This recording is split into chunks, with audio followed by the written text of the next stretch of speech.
There are some really interesting things that I want to show you about this Aliner Classic. Hi, I'm Randy, and every Thursday I help you make big memories in small campers. And today we're in for a big treat. John, tell me about your A-liner. This is an Aliner Classic. It's the second in the Aliner series, second largest. It's about 15 feet long, and it folds down to look like a traveling suitcase. Oh my gosh. Will you show us inside? Sure, come on. It was a 2012 model, so it's been around a while. Comes with a trailer receiver, and we put in our bike rack that we normally carry on the back of our car and just slid it in the back of the receiver. The next thing is, this is a gas-fed grill. It's a stove. It attaches to the wall, just like that.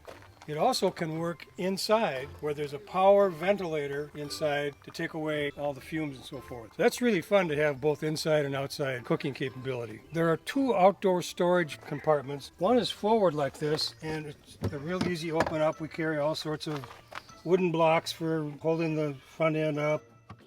This is the rear compartment under the stove here. It's fun to have that extra capacity.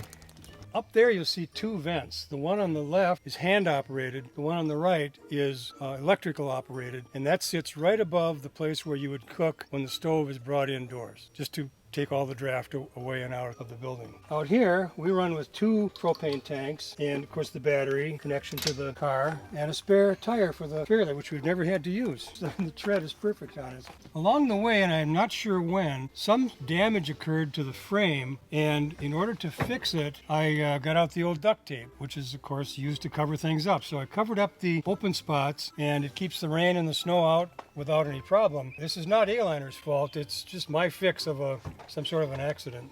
I want to show you this door. It's pretty unique. It opens up, it hitches back here, but most importantly, this door can be cut in two like an old Dutch barn door.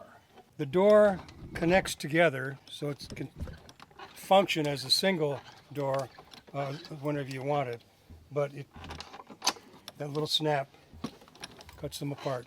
Okay, John, come on. Show me the inside. Okay. My very first impression is wow. The ceiling height really makes this small, tiny space feel much bigger. How tall is it, John? I'm a little over 6 feet tall. I'm reaching as far as I can and I cannot touch the top. Okay, this is the kitchen dinette, but so this converts from being a dinette to a single, maybe a full-size bed. On that side, and again on this side, there's storage below. On this side, it's accessible from the front, that little door I showed you in the front. That side, not so much. You have to reach in from the inside here. The window over the dinette here gives us a panoramic view. Shut the sun out, it gets a nice shade. We have one in the back that does the same. It doesn't open, but you can get more or less sunlight while you're eating. Gas stove sits on top of the refrigerator, so you can cook here and have a vent fan pulling up any gases from the cooking. Okay, here's our little refrigerator, and the highlight is you can get a week's worth of groceries in this. So tonight we're having pork chops on the grill, and then I will show you outside how we cook. So we have a microwave, so we love to be on electricity because it makes life really easy. So tonight we're going to microwave a sweet potato to go with our pork chops. After the refrigerator, we have next to it is a sink, which actually has a water faucet, and there's a pump switch down here to run a water pump. There's a tank in the area below. We don't happen to use that, but people tell me that it's quite fun to have. This is not hot water, but it's a water supply inside that you could carry with you. So this means you could get even more remote in your camping areas. Next to it is called a refrigerator vent. It just boosts the ability of the refrigerator to cool off the coils. And down below is the furnace. Should I turn it on? It's a noisy bugger. Yeah, go ahead, turn it on. Let's hear how noisy it is.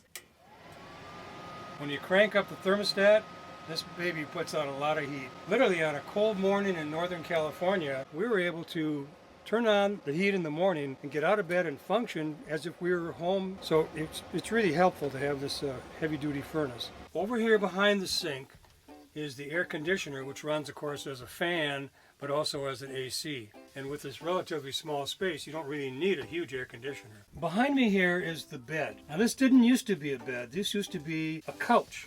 A very nice 6 foot wide couch with nice depth. which could literally be a bed for one person, we decided that instead of making the bed and changing things around, the dinette and all that stuff, we'd just make a permanent bed over here and do all of our cooking and eating over there. All it is 2x4s underneath supporting a mattress. Pretty simple. This Aliner Classic is of a size that's very, very useful for 2 people. We quite often have 4 people in here playing cards at night. Plenty of room. There are 4 latches on the 4 sides, and these are critically important because they bring the walls and hold the walls together. 1, 2, 3 behind you over there, and the 4th one over here. They're very simple to operate, and they're easy to adjust a little bit if need be. By pushing up a little bit on the roof, I can reset the way that the roof comes together and then set the latches. That's real important. So we have our stovetop out here. We tend to cook outside all the time, but we can hook this up to the gas inside. But we've only done that once when it was really raining hard outdoors. But we don't like all that smell, cooking smell in there. I don't know if John told you about our 10-month trip, but on our big trip, our son gave us a small countertop oven because he thought we should have another way of making food if we were going to be gone so long, so that we could bake things. So we didn't bring it on this trip because it's short, but we have what they call an outdoor kitchen. And it sets up right here, it folds down real small, and then it sets up here.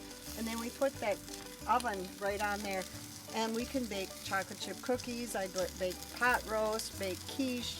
So we have a microwave ability, baking ability, and then the frying ability.